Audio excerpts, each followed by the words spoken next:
first, we gotta break it loose with the 22mm socket.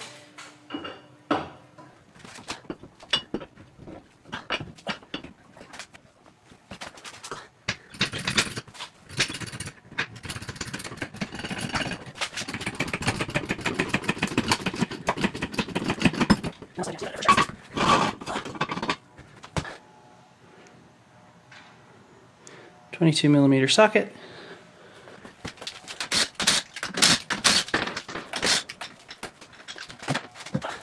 In order to get the pads out, you need a T40 bit. There's 4 of those. Here, down here, 1 on this side, then 1 back here. So I find that first I need to loosen these with a ratchet.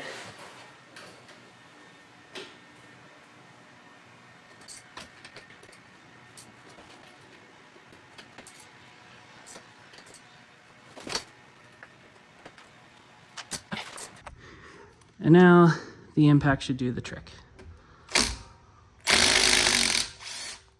They'll just come right out. And then you just go ahead and take them out if they want to come out. These may be a little shinier than the factory bolts. I already replaced my pads, and this piece here also came in the kit that I bought. Should be pretty similar though. And then next up we have this bolt, and in the back you'll need a special, I think it's a 10-point star socket. All right, this is the socket I bought on Amazon, 10-point star, 11.5mm. At least on the 2023 LT1, they have a different thing on the back to hold this bolt in. It's really weird. I wasn't able to find much information on it, but essentially that just fits right on there. And then you can go ahead and impact gun or ratchet that to get that bolt out. You might have to bend these pins a little bit. I used a flathead screwdriver initially. These are already a little bit bent because I already did the pads, but then this bolt just slides right out. I'll show you. All right, so I already did these pads like I said. So this is probably just gonna come out with my impact gun, but like I said, you might have to ratchet it. It's a bit of a pain in the butt. It just comes right off. And then, like I said, you might have to do some bending of these prongs right here with a flathead screwdriver in order to get this pin out. See, there's already a little bit of wiggle room. I might have to get the flathead. A lot of kits will come with like a replacement metal portion here, so you don't really have to worry too much about it, like bending it anyways. Oh, come on. All right, so now that we got the bolt and the metal holder out, just kind of have to wiggle some pliers in here to depress the pistons so you can get the pads out a little bit easier. Be very gentle, a little bit of rotational force on the screwdriver. Again, this is a little bit harder one-handed. Use the metal brackets to pry between the rotor and the pad, and then hopefully with a little bit of negotiating, maybe a little bit more negotiating, pad should be relatively free to come out. Like I said, I just changed them so these are fresh. And then just repeat the process on the other side. All right, we got our pads out. There's our pistons right there and right there. So now comes a big pain in the butt getting the caliper itself off. There is a bolt here. I'm touching it right there.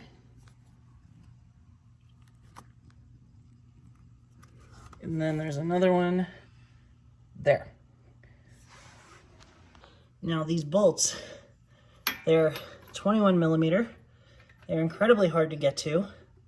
So as you can see, it's my 21mm socket. You're gonna want a breaker bar, and you're also gonna wanna rotate the wheel.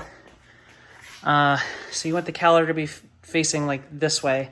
So I'm gonna rotate, this is my driver's side, I'm gonna rotate it all the way to the right. Well, I think I could get a little more. Ugh. So this part sucks. Basically, you gotta use your breaker bar, kind of like wedge it between your fender and the caliper. There is thread lock on those bolts. They are incredibly hard to get off, at least the first time until you clean them up. So just be patient, don't scratch your paint, put something down if you have it, and take your time. I'll do a little time lapse.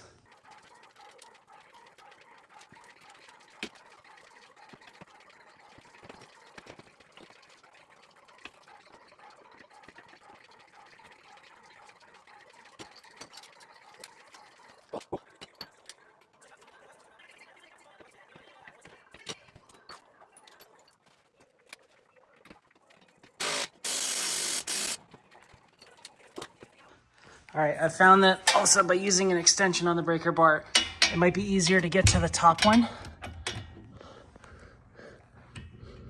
And then you just can, let me get some torque here. Holy crap. That's like the only way I've been able to get the top one, and hopefully the impact gun will take the rest.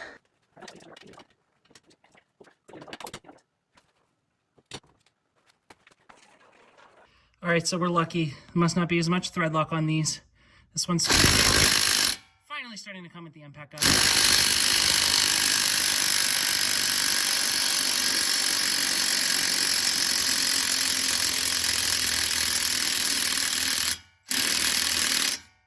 It made my impact die.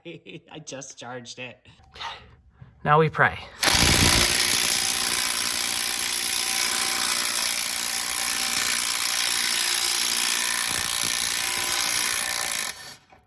Finally. Get the other one.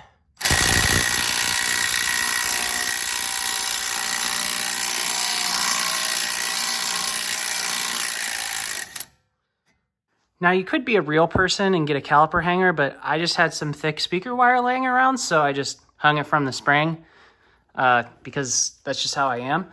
Now, what you need to get the rotor off, single pin here, T30 bit, and that should be pretty much it.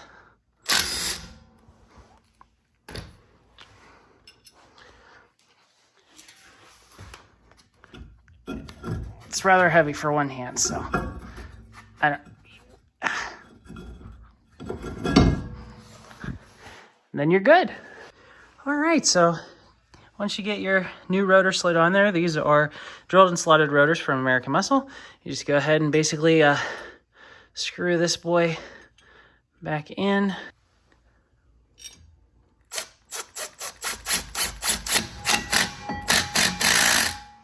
Perfect. And then do all your steps in reverse order.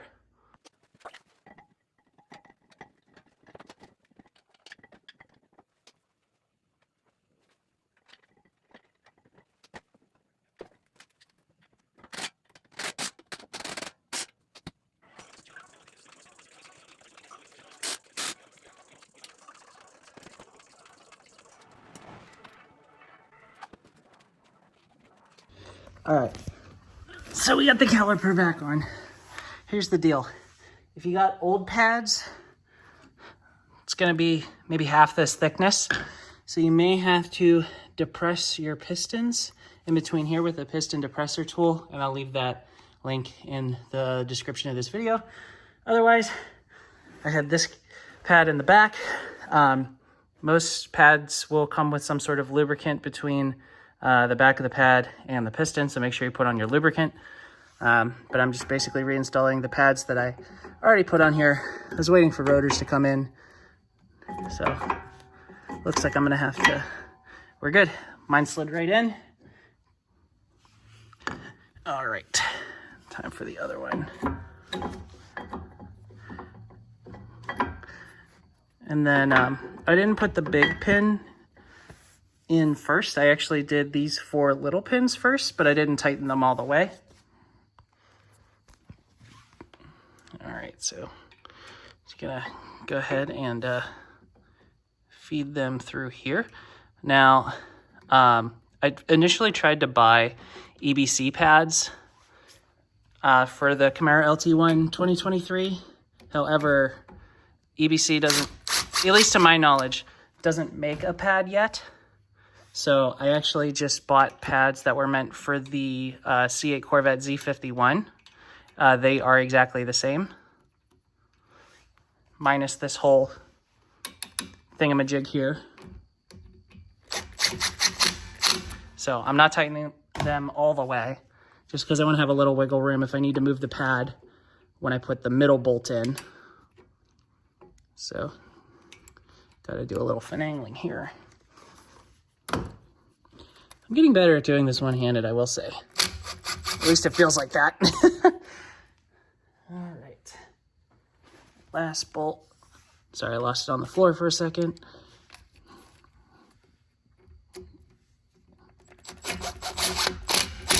As long as they're in the holes, like coming out the other side of the pad, at least for now, they should be fine. All right, so this part is hard to show without using two hands. Essentially, you just like slide this in through here, try and get it through here. And like I said, you may need to use some needle nose pliers to like pry these down a little bit or whatnot.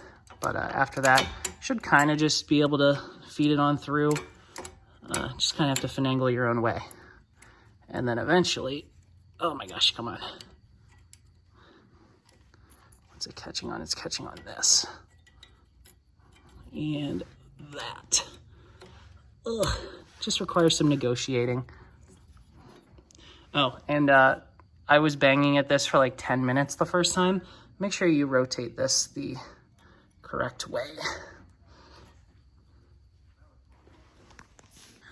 If it gets hung up, you might have to pull out a negotiator of sorts.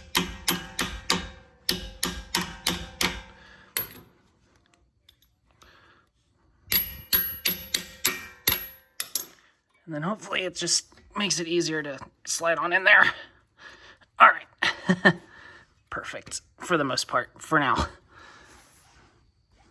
Okay, so once you finally get this mostly in and at least fed in through this hole, you're going to want to use two hands and slide the metal bracket over this way, because when you put the bolt back in, it's going to suck everything, including the metal bracket, that way, and it may not make contact with the pad on the outside.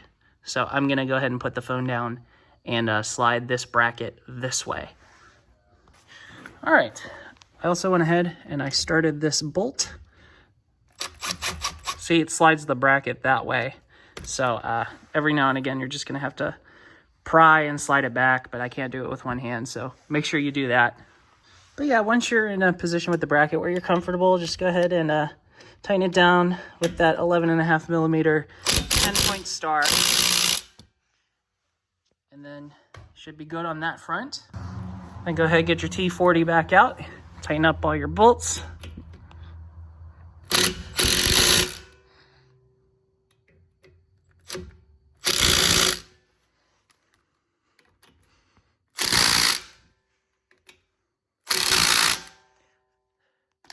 I'm not sure what the torque spec is on this, but I'm not too concerned because I'm probably going to change pads every 3,000 miles just taking this to the track. But make sure you torque it down to wherever you need to be comfortable. And then that's it. You can go ahead and put your tire back on.